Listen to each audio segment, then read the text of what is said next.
Pag-aaralan ng Commission on Higher Education ang panukalang muling gawing mandatory ang ROTC sa kolehiyo. Ngunit bago ito ay giniit ng CHED na kinakailangan munang amyendahan ang NSTP law. Si Jervis Manahan sa detalye. Mahirap na nga mag-aral sa kolehiyo, posibleng madagdagan pa ang gawain ng mga estudyante kapag naibalik na ang ROTC sa kanilang curriculum. Binanggit kasi ni Pangulong Rodrigo Duterte sa kanyang unang State of the Nation address na dapat gawing mandatory o sapilitan ng ROTC para muling buhayin ang mga value ng disiplina at pagiging makabayan ng ating mga kabataan. Ang Commission on Higher Education o CHED, aminadong hindi basta-basta pwedeng gawing mandatory ang ROTC sa kolehiyo.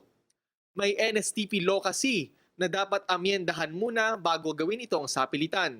Ibig sabihin, kailangan na idaan muna sa Kongreso ang measure na ito at hindi sa ehekutibo lamang. We have to study the impact of NSTP and what is the consequence of the fact that without ROTC, there is a decline in our reserve force, no? Ang Reserved Officers Training Corps o ROTC ay dating compulsory sa kolehiyo hanggang ipinatanggal dahil sa issue ng harassment. Nang tanggalin, nagkaroon ng option ang mga mag-aaral na mag-community service na lang sa halip na mag-ROTC pa. Dahil dito sinabi ng CHED na dapat masagot ng mga proponents ng pagbabalik ng ROTC ang isyong ito bago tuluyang ibalik sa bansa. Without the mandatory law, we cannot really proceed with the mandatory implementation. We can improve, we can strengthen. We have to address that, but it is something which we have to face even in the area of fraternities and so forth. No, there is, what is it ba? No, that causes these things. So essentially, I believe that all of the proponents of ROTC will have to answer that question. Sabi pa ni Likwanan, marami namang paraan para ma-develop ang patriotism bukod sa ROTC. Pero ito raw ang nakikitang paraan para matugunan ang problema sa kakulangan sa reservists ng ating AFP.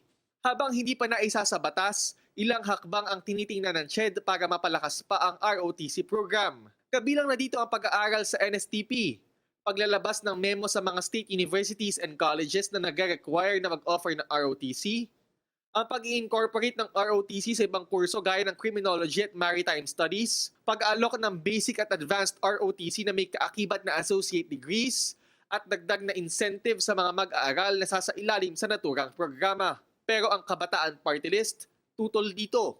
Nag-file na nga sila ng panukalang batas para maibasura na ang ROTC. Ang mga estudyante ng UP naman, iba ang tingin sa panukala.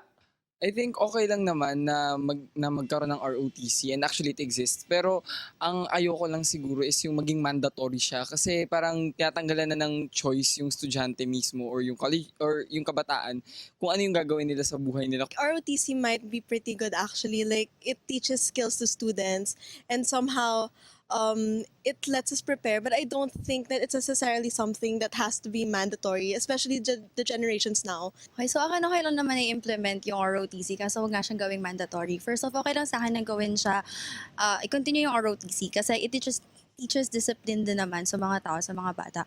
Kaso kung pag ginawa siyang mandatory, nawawala nga yung choice and syempre as people, kailangan na yung gusto natin yung ginagawa natin. Pagtitiyak ng CHED, hindi man ito agad maisa batas, ipagpapatuloy naman daw nila ang diskusyon para pag-aralan pa ito. Para sa PTV News, Jervis Manahan. Po si Aljo Bendijo, subscribe na sa PTV YouTube channel. I-click lang ang subscribe button.